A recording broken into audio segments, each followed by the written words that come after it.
What is something WWE would do that Vladimir Kozlov would not?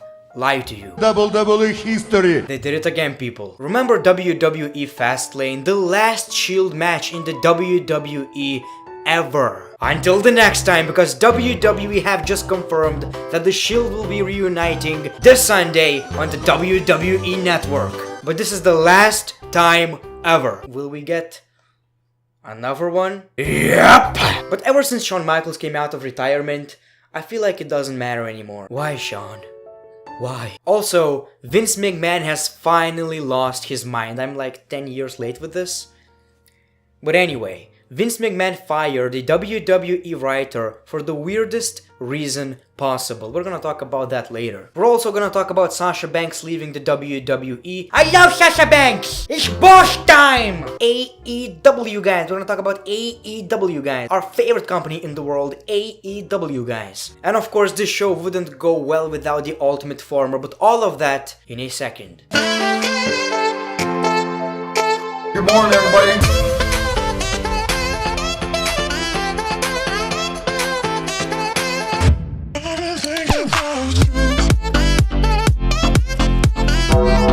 Your people so soft and lazy. The Ultimate Farmer. Little naive farm boy. Country style.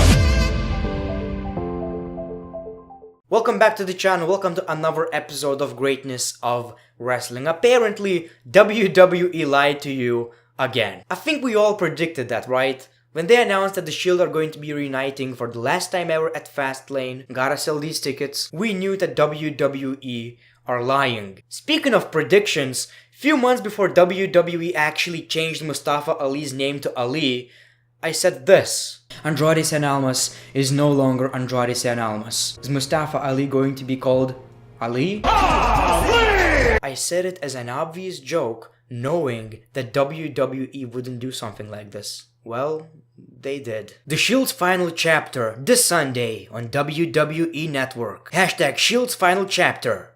Before the final chapter. Ever. Ever. This time we promise. Ever. Never count out the Shield in what will be the groundbreaking faction's final. They are letting you know that it's the final match of the Shield and the WWE. Like ever. Final Shield's match in the WWE ever. Ever, like ever, the last time ever, we promise, ever.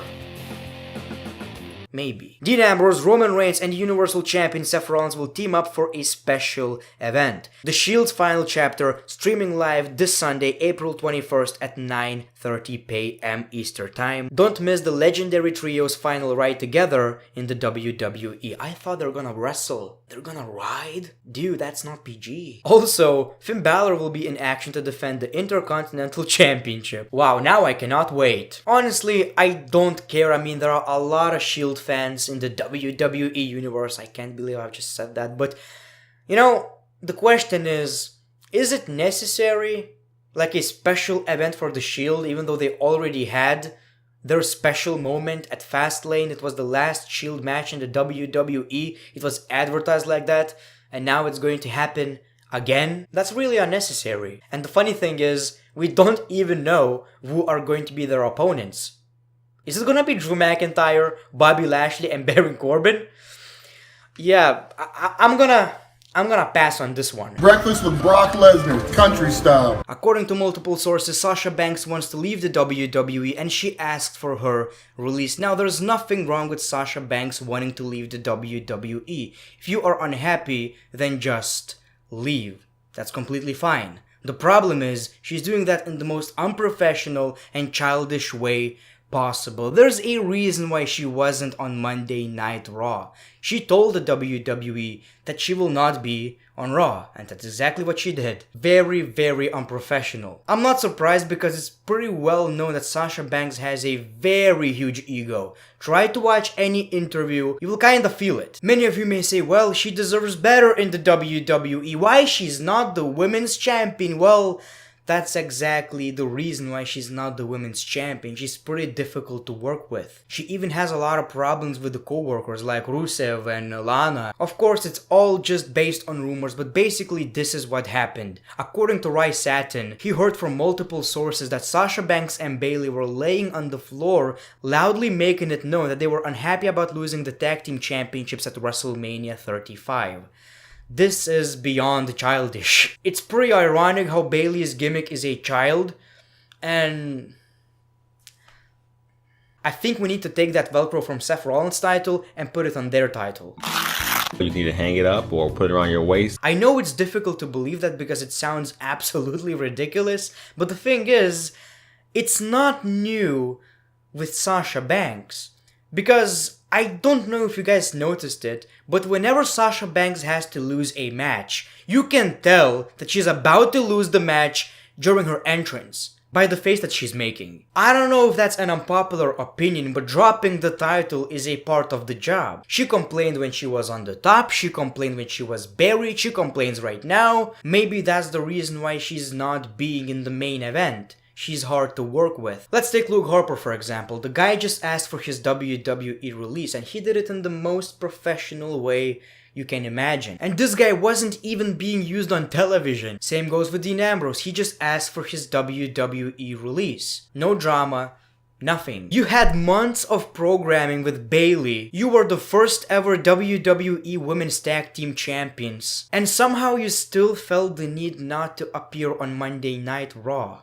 I do realize that she wasn't really getting the push that she deserved, probably, but she was still in a very decent position. So this is where I have a problem. You can be the undisputed US champion, you can be the WWE champion for all I care. The thing is, if you are still unhappy, then just leave. And it's interesting how many people realize that as well, because on SmackDown Live when Bayley mentioned Sasha Banks, people started booing. I don't know, it may be an unpopular opinion, but it feels to me like this is very unprofessional. And if the reason is actually just for losing the Women's Tag Team Championships at WrestleMania, then it's just absolutely ridiculous. Come at me, Sasha Banks marks. I'm ready to read all the comments, by the way. How dare you talk about like that about Sasha Banks, guys? I love Sasha Banks! It's boss time! And when it comes to Luke Harper, it's sad seeing him go. It really feels like he's the nicest guy on the roster, and I wish him the best of luck. Hopefully he's going to be huge in the Indies or AEW, guys. I just hate talking about AEW. I hate. Breakfast with Brock Lesnar, country style. Okay, so speaking of WWE's workers leaving, Vince McMahon completely lost his mind. He fired a WWE writer for probably the most silly reason you can imagine. So you all know that during Hall of Fame you cannot mention Vince McMahon in any shape or form, unless it's supposed to happen. So basically, Bret Hart thanked Vince McMahon, and according to the rumors, to the reports, that's the reason why Vince McMahon fired a writer, because he worked on the speech with Bret Hart, I assume, and Vince McMahon's name was in the script. So Bret Hart mentions Vince McMahon and the writer gets released, fired. It's crazy. I don't know what to say. The writer's official statement said, "I quit WWE." Dave Meltzer confirmed on Wrestling Observer Radio that Evans was fired for allowing Vince McMahon to be mentioned during the Hitman speech. There has been a long-standing rule with WWE Hall of Fame speeches that Vince McMahon doesn't want to be mentioned or praised, which is what happened. Bret Hart told a story about how he met Vince McMahon and the writer got fired. I don't really want to insult the genius of Vince McMahon because he's like our wrestling papa, right? We all love Vince McMahon deep inside our hearts. Very, very deep inside our hearts. We all love Vince McMahon because he's the reason we have this WWE, we have this entertainment. We love Vince McMahon. He's our papa, wrestling papa. But dude, so let me go back just a little bit. I feel like Sasha Banks has her reasons to leave the WWE. I'm just saying that it's unprofessional. I'm not saying that people who work for the WWE, people who manage the WWE are perfect. They're not. They ain't nothing to my boy Vladimir Kozlov. Ну, Vladimir, ну молодец, блядь. Ну, не vienas nėra geresnis nei Vladimir Kozlov. Не vienas. Breakfast with Brock Lesnar, country style. The farmer in the dell. The farmer in the dell. Hi-ho, the dairy-o. The farmer in the Dell. It was the end of the reign of the Ultimate Former. So all I'm gonna do right now is cry in the corner. You may call him a champion, but former, I will call him the Ultimate Farmer. People, I feel like this could be the last The Ultimate Farmer segment on greatness of wrestling, because I feel like Brock Lesnar is not gonna be in the WWE anymore, at least for 6 months or something like that. I feel like this is exactly what is going to happen. We have to watch this terrible product and Seth Rollins with his Velcro-looking championship. Blah. Disgusting! I want Brock Lesnar back and the real Universal Championship back. I want the real Universal Champion back. The cow feeding, watermelon eating, food selling, empty teeth having, son of a cow. Now, let's take a look at the Brock Lesnar's run in the WWE. This is an unpopular opinion, but I feel like Brock Lesnar, this is very unpopular by the way, is better without Paul Heyman. Hate on me.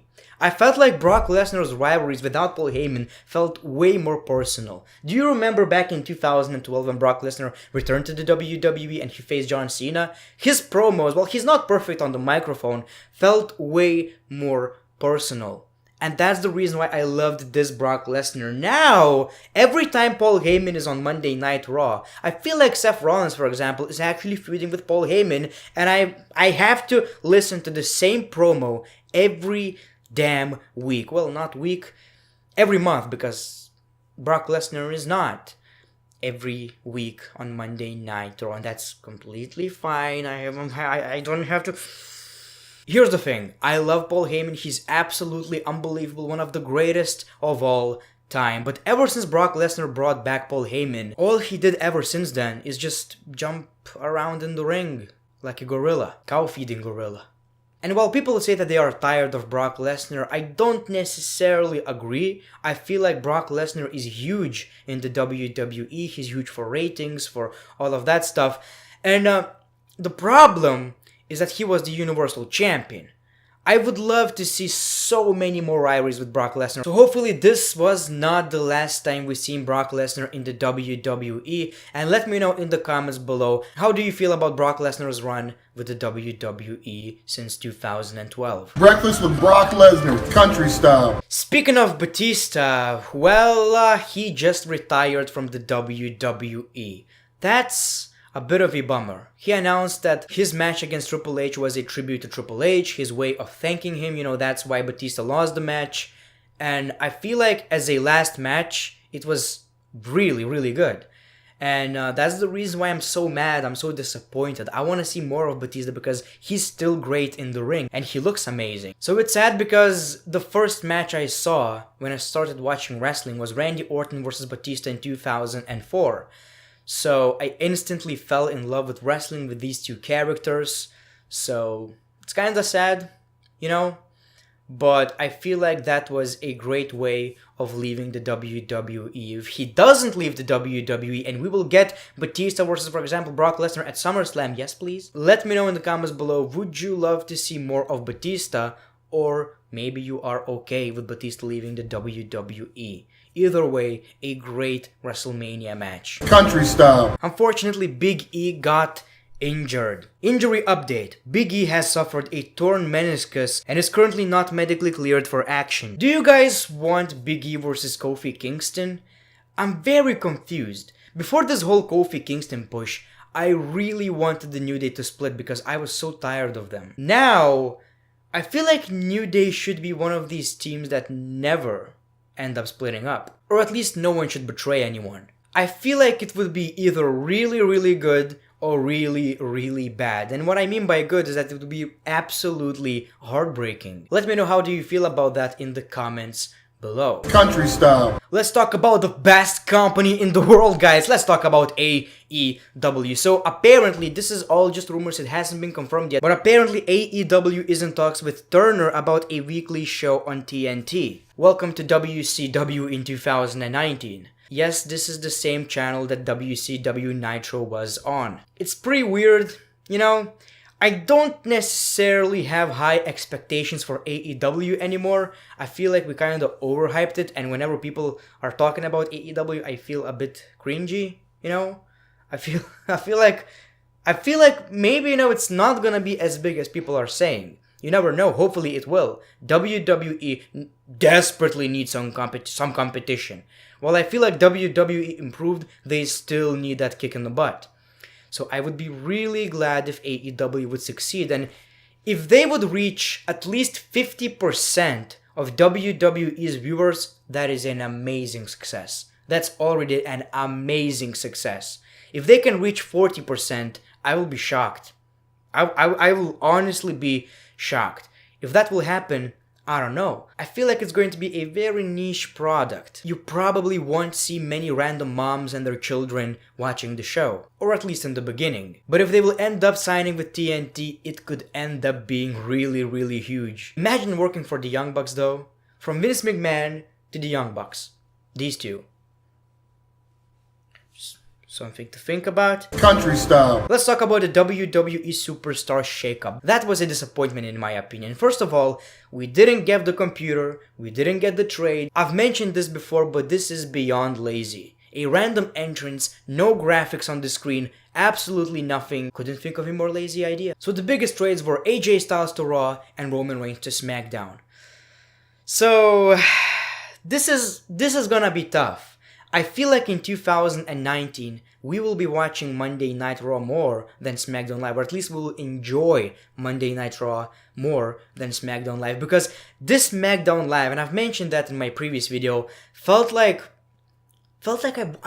I'm watching Raw. It honestly felt like I was watching Raw. So this is my worry. Road Dogg Jesse James is no longer the SmackDown Live head of creative or something along those lines. Basically, Road Dogg is not responsible for SmackDown Live at all anymore.